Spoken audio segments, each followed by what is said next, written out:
بسم اللہ الرحمن الرحیم۔ بسم اللہ کی برکت کا واقعہ۔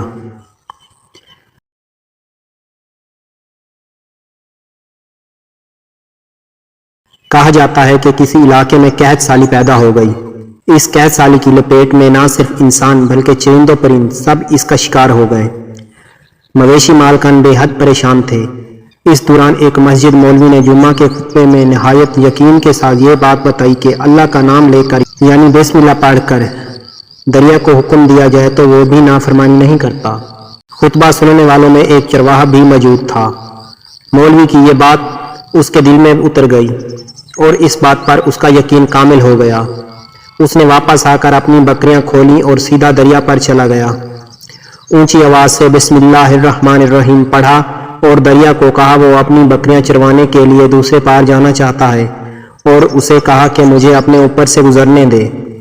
یہ کہہ کر اس نے اپنی بکریوں کو لیا اور دریا پر چلتا ہوا دریا پار کر گیا۔ دریا کے دوسری طرف کا علاقہ گھاس سے بھرا ہوا تھا۔ درختوں کے پتے بھی سلامت تھے کیونکہ کسی کو یہاں تک آنے کی رسائی نہیں تھی۔ اس نے خوب اچھی طرح اپنی بکریوں کو سیر کروایا اور واپس لوٹ آیا۔ پھر یہ اس کا معمول بن گیا کہ وہ بکریاں پار چھوڑ کر واپس آ جاتا اور شام کو جا کر بکریاں واپس لے آتا۔ اس کی بکریوں کا وزن دگنا چگنا ہو گیا۔ لوگ چونک گئے اور اس سے پوچھا کہ وہ اپنی بکریوں کو کیا کھلاتا ہے۔ وہ سیدھا سادہ اور صاف دل نوجوان تھا۔ اس نے صاف صاف بات بتا دی کہ جناب میں تو بسم اللہ الرحمن الرحیم پڑھ کر دریا پر چل کر اپنی بکریاں دوسری طرف چروانے لے جاتا ہوں۔ یہ بات سب نے سنی مگر کسی نے اس چرواہے کی بات پر یقین نہیں کیا کیونکہ یہ ناقابل یقین بات تھی۔ مگر بات ہوتے ہوتے مولوی صاحب کے پاس پہنچ گئی۔ مولوی صاحب نے اس چرواہے کو بلایا اور سارا ماجرا پوچھا۔ اس چرواہے نے مولوی صاحب کو ہی حوالہ بنا لیا کہ مولوی صاحب میں تو آپ کا شکریہ ادا کرنے والا تھا۔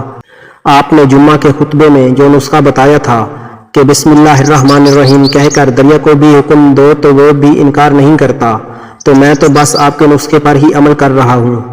مولوی صاحب حیرت سے اس کے چہرے کو دیکھتے ہوئے رہے۔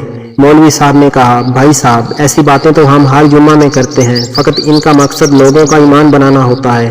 مگر بکریوں والا ڈٹا رہا کہ میں تو بسم اللہ الرحمن الرحیم کہہ کر پانی پر چلتا ہوں اور بکریوں سمیت دریا پار چلا جاتا ہوں۔ آخر کار مولوی صاحب نے صبح خود یہ تجربہ کرنے کی ٹھانی جسے دیکھنے چرواہے سمیت پورا علاقہ بھی آ گیا۔ مجمع زیادہ تھا۔ مولوی صاحب نے ایک دو بار سوچا کہ انکار کر دوں کہ کہیں ڈوب نہ جاؤں، مگر وہ جو مولوی صاحب کو کندھے پر اٹھا کر لائے تھے اب بھی جوش و خروش سے اللہ اکبر کے نعرے لگا رہے تھے اور مولوی صاحب کے حق میں تعریفیں کرتے رہے۔ آخر کار مولوی صاحب نے اپنے ڈر کو دور کرنے کے لیے ایک رسا منگوایا۔ پہلے اسے ایک درخت کے ساتھ باندھا، پھر اپنے کمر کے ساتھ باندھا، پھر ڈرتے ڈرتے ڈھیلا ڈھالا بسم اللہ الرحمن الرحیم پڑھا اور دریا پر چلنا شروع ہو گیا۔ مگر پہلا پاؤں ہی رکھا تھا کہ پانی میں گر گئے۔ مولوی صاحب ڈبکیاں کھانے لگے اور پانی کے بہاؤ میں بہنا شروع ہو گئے۔ لوگوں نے کھینچ کھینچ کر باہر نکالا۔ مولوی صاحب کی اس حرکت نے چرواہے کو پریشان کر دیا کہ مولوی صاحب کی بسم اللہ الرحمن الرحیم کو یہ کیا ہو گیا ہے، کیونکہ اس کا یہ روز کا معمول تھا۔ اس کے اپنے یقین میں کوئی فرق نہ آیا۔ اس نے بسم اللہ الرحمن الرحیم کہہ کر بکریوں کو پانی کی طرف اشارہ کیا اور خود ان کے پیچھے چلتا ہوا پار چھوڑ کر واپس بھی آ گیا۔ لوگ اسے ولی اللہ سمجھ رہے تھے اور اس کے حق میں نعرے لگا رہے تھے، مگر وہ سب سے بے نیاز سیدھا سادہ انسان تھا۔ وہ مولوی صاحب کے پاس پہنچا اور کہا مولوی صاحب میں آپ کی بسم اللہ الرحمن الرحیم کی تعریف سے کافی پریشان تھا، مگر پانی پر چلتے ہوئے مجھے آپ کی بسم اللہ الرحمن الرحیم کی بیماری کا پتہ چل گیا۔ اس چرواہے نے درخت سے باندھی رسی کی طرف اشارہ کیا اور کہا مولوی صاحب یہ ہے آپ کے بسم اللہ الرحمن الرحیم کی بیماری۔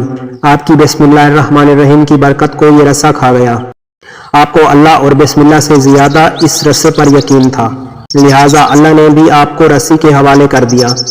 پھر کہنے لگا مولوی صاحب آپ بھی کمال کرتے ہو، میں نے آپ کے منہ سے سنا اور یقین کر لیا اور میرے اللہ نے میرے یقین کی لاج رکھ لی، مگر آپ نے اللہ کا کلام سنا مگر یقین نہیں کیا، لہٰذا آپ کو اللہ نے رسوا کر دیا۔